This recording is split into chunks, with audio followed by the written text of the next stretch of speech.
Good evening. I'm Matt Williams. Welcome to Just Ask, a new program to Channel 25, Columbia Cable's lineup of really an informative, informational, and yet at the same time comfortable, conversational show where we are asking you, our viewer, to just ask questions with our representatives today. Our topic is education. And to my right is Keith Johnson, the principal of Chief Umtuck. And Chief Umtuck is an elementary school in the Battleground area. To my left, Kim Upson is with the homeschooling program with the Crossroads, and Kim is at this time educating children in their own home. And to my left here, Larry Fletch, who is organizing the homeschooling program for Crossroads. Welcome, one and all here. I just wanted to open it up initially because you represent public schooling. I think most of us are either involved in it somehow with kids in the public schooling sector or raised in public schooling ourselves. Let me turn our direction initially to Larry and ask Larry, just give us a thumbnail sketch of what homeschooling is all about. Well, homeschooling is predominantly an educational system that occurs at home. The parents are the primary teachers. They use traditional textbooks and materials. But homeschooling is something in which the home is the classroom, the parent is the teacher. Okay. One thing I did mention earlier on is the fact that we are asking you to call in if you like and ask questions. If, as our conversation moves along, you think of something you'd like to know from either of our representatives, please do feel free to call. This is a live show at 254-4541. I'll repeat the number a few times for you throughout the show. And to remind you once again, this is your show and an opportunity for you to call in and ask. 254-4541. Let me turn to Keith and just initially ask you, in public schooling, what have you found to be the strengths of public schooling? The strengths? I think the advantages to homeschool actually go fairly broad. Homeschool can take into account aspects of learning that are difficult to accommodate in a traditional classroom setting. Able to use the environment more, able to provide clearer role model, teacher model, being able to incorporate life experiences so that you take the information that you're learning from the textbook and go out and use it, integrate the textbook more into a life setting. Kim, you've been homeschooling now for how long? 12 years. Really? Yeah. How many kids are you homeschooling? 3. Well, right now, just 1. Just 1, yeah. But you have put all 3. Yes. Your third one is your last. Yeah. What caused you or inspired you to homeschool? Well, I've never been really sure of the reasons why I got started until I actually was involved in doing it. And I just found that the one-on-one time with the children was really valuable for their learning. The flexibility of the setting in the home was really valuable also. And I felt that they were learning more about who they were by being in their own homes and not as exposed perhaps to the peer pressure and I don't know, these things just sort of evolved. You know, I wasn't really sure why I was getting started in it when I started.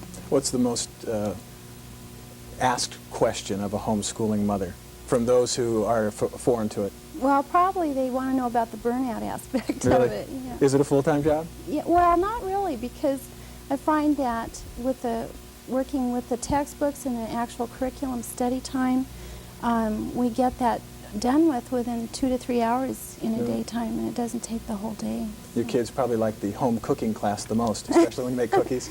Yeah, that's been a favorite one, yeah. Yeah. Well, tell me, what kind of curriculum would you go through in a regular day? The 3 R's and...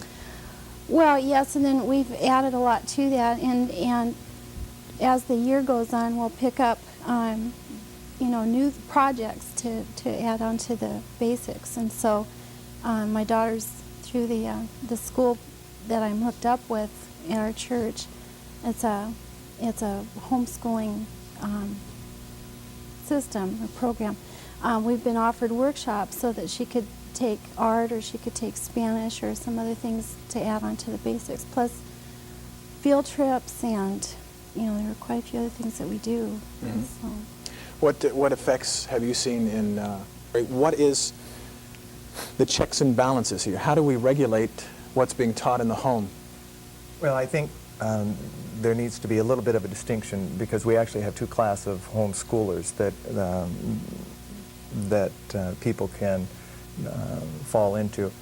A parent can be qualified to homeschool if they meet certain criteria that the state sets out. If they have 45 credit hours of college, if they attend a state certification class, which is usually offered by one of the state schools, a 3-credit college class, if they are deemed qualified to teach by a district official, they can do home-based education. The requirements that they have to follow then and the accountability that they have is different than in a program like ours.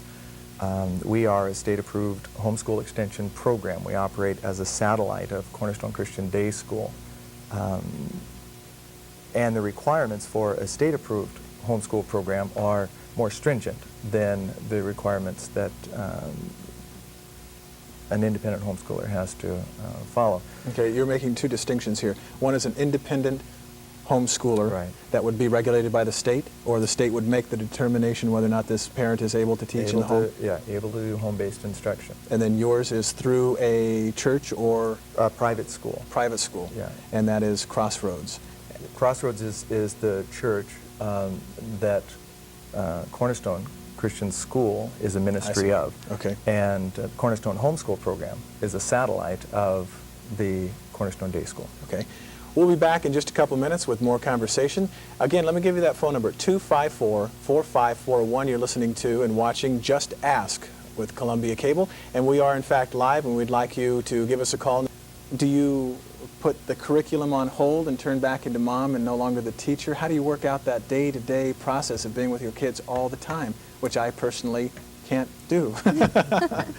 Well, actually, that's close to what I do. You know, I kind of emphasize the home more than the school for a while. And we'll just take a complete break from the curriculum for a couple of days or so and just do some fun things together, you know, go on field trips. Well, much easier than if, and then later, and then when they're older. So I think just a variety of experiences. You bring up a point. Go ahead. No, that's. You just bring up a point that I remember in my own schooling, that it was the latter years that really developed where I was going, what I was going to do, whether that was in career or in life. And I speak of probably the last 4 to 5 years. So as a question to homeschooling, are you contemplating taking it that far? And the fact that I figure anywhere between 9th and 12th grades got me prepared for my job, the interacting of day-to-day mathematics to just social behavior as I developed as an adult. High school is one of the areas where we're developing the homeschool program fairly extensively. In fact, we're graduating our oldest daughter from the high school program this year at Cornerstone. She's done her entire high school at home.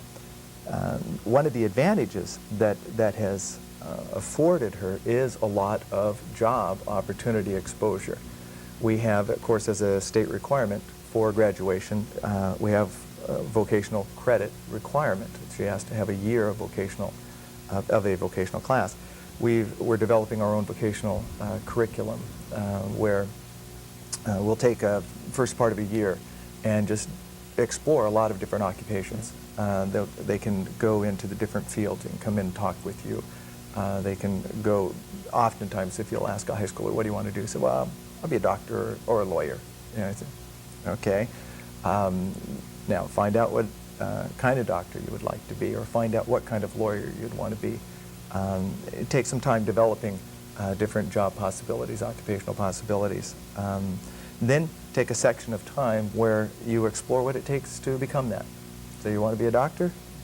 Find out what it's going to take to be a doctor. And then spend the last part of the year developing how you're going to fund it.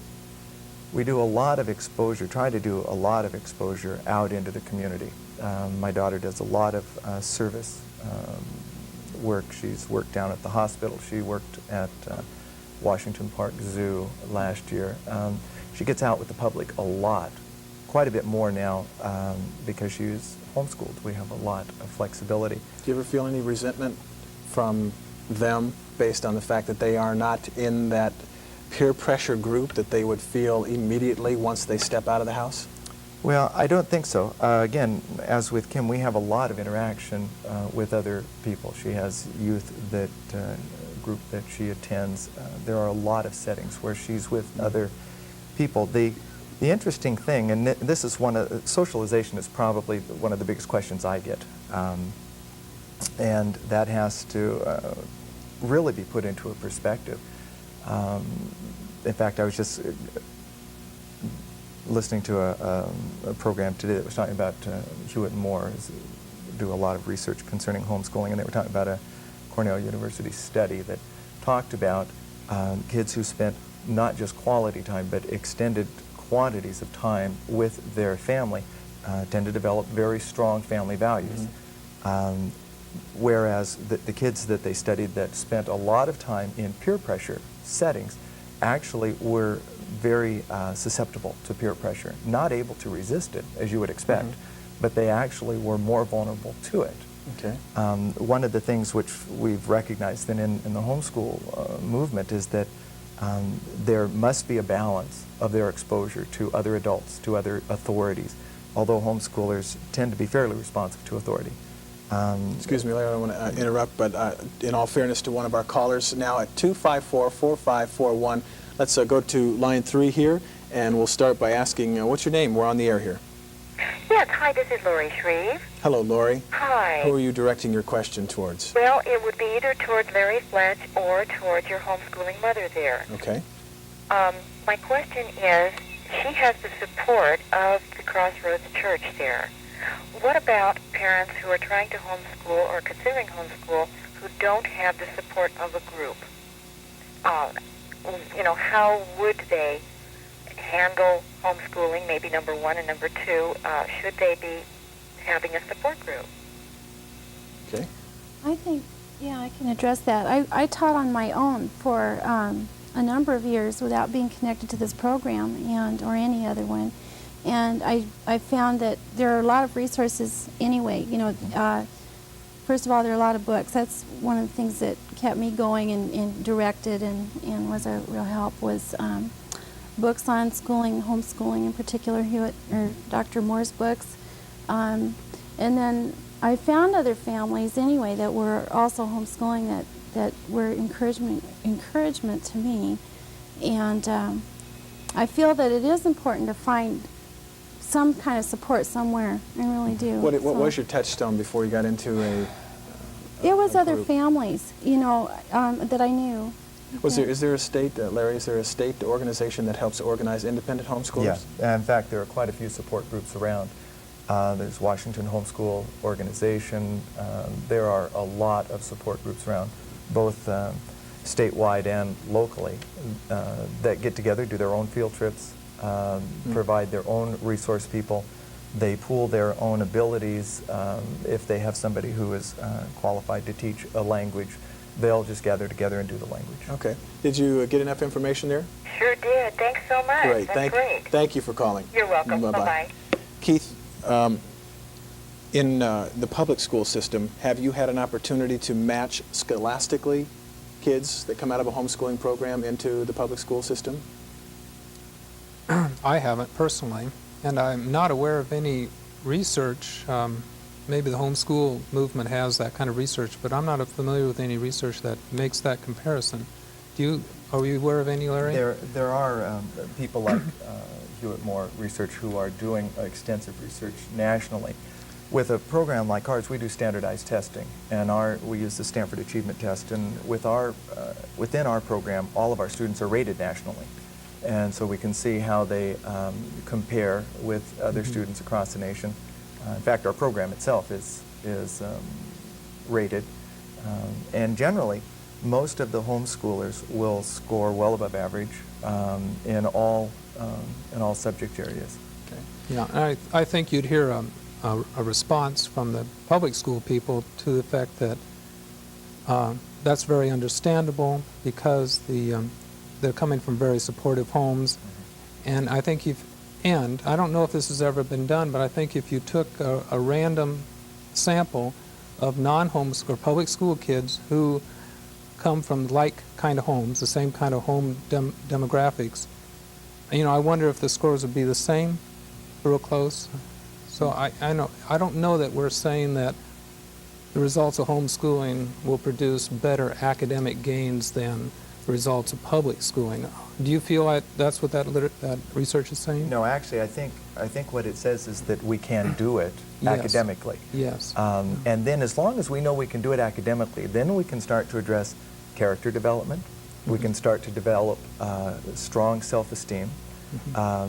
We can start to incorporate, see, for the homeschoolers in our program, that one of the things we stress is learning as a lifestyle. I mean, we don't want learning to be confined to the books. We want them to be able to go out into the community, to grow into adulthood loving learning, and to be continual learners, to be able to integrate what is happening in the textbook with what they're going through Okay. in life. Let me ask Larry another question. Okay. Now, we're to gonna take do a break. that, okay. No, go ahead. You ask To the do question. that, there's a cost. And in the public schools, there's a cost. We see it in dollars and taxes. In the home, maybe after the break, you could tell us what the cost is, and if there is, and what it might Oh, be. you bet. Well, there is. There's a price to pay. Okay, great. We will be back in just a moment. Again, your calls are very much accepted and welcome here at 254-4541. When we come back, not only that, the answer to that question, also I'll be asking Kim why not only did she homeschool, as we asked before, but one of the hardest things of homeschooling. What is it? When we come back to Just Ask. If you had dedicated parents devoting that much time to their kids anyway. Well, I think you have to look at what the schooling is trying to accomplish. What homeschooling is trying to accomplish is a broader, deeper educational philosophy that just moves back the walls of the classroom, and it takes life as a life laboratory. And that's something which we're not doing it because the public school system isn't. It's not an indictment against the public school well, system. that would direct me right into the question I wanted to ask you, Kim, as we run out of time here. Why public school? Why not public school? Excuse me. Where was the dividing thought or factor in your mind when you said, I'm not going to send my kids to public school because? Oh, well, partly because we felt that some of our values would be challenged in the public school system, and at an age when the kids were not able to understand what was going on for themselves. That was part of it. You know, any school system where there is a group of peers that's, there's some negative aspects to the peer group that we wanted to avoid for a time, till the kids had a real firm idea of who they really were for themselves. They were comfortable with themselves. They had good self-esteem. It wasn't for negative reasons, really. It wasn't that we were finding so much fault with the public school system. It was because of some things we felt we could do at home and improve upon, though, you know, as far as being able to develop the kids at their own rate and pace, you know, their abilities. I think that in this short amount of time, we had barely scratched the surface of the whole education system. And this was not to pit one against the other, but to offer you the information available both in public schooling and in homeschooling. Now, if you have any questions or concerns, you are, I'm sure, willing to contact, or you are able to contact any of our representatives here, and I'm sure that they will welcome both comments as well as questions. So let me turn quickly before we go. Larry, where can somebody reach you about homeschooling? We're at Cornerstone Christian School over on 78th Street, part of Crossroads Community Church. In the Yellow Pages. In the Yellow Okay. Pages. And Keith? I can be reached at the Battleground School District in Battleground, Washington, Okay. in the Yellow Pages. In the Yellow Pages as well, and in a neighborhood near you. Well, that is all the time we have. Again, we will be doing the show Just Ask the third Monday of every month. Now, you may have an issue, for instance, that you would like covered here on Just Ask. Please contact us here at Columbia Cable on the address you now see at the bottom of your screen. We'll be happy to also respond to any comments, questions, letters that you may send. And again, this is your program. We'd love to hear from you and cover topics that you're interested in.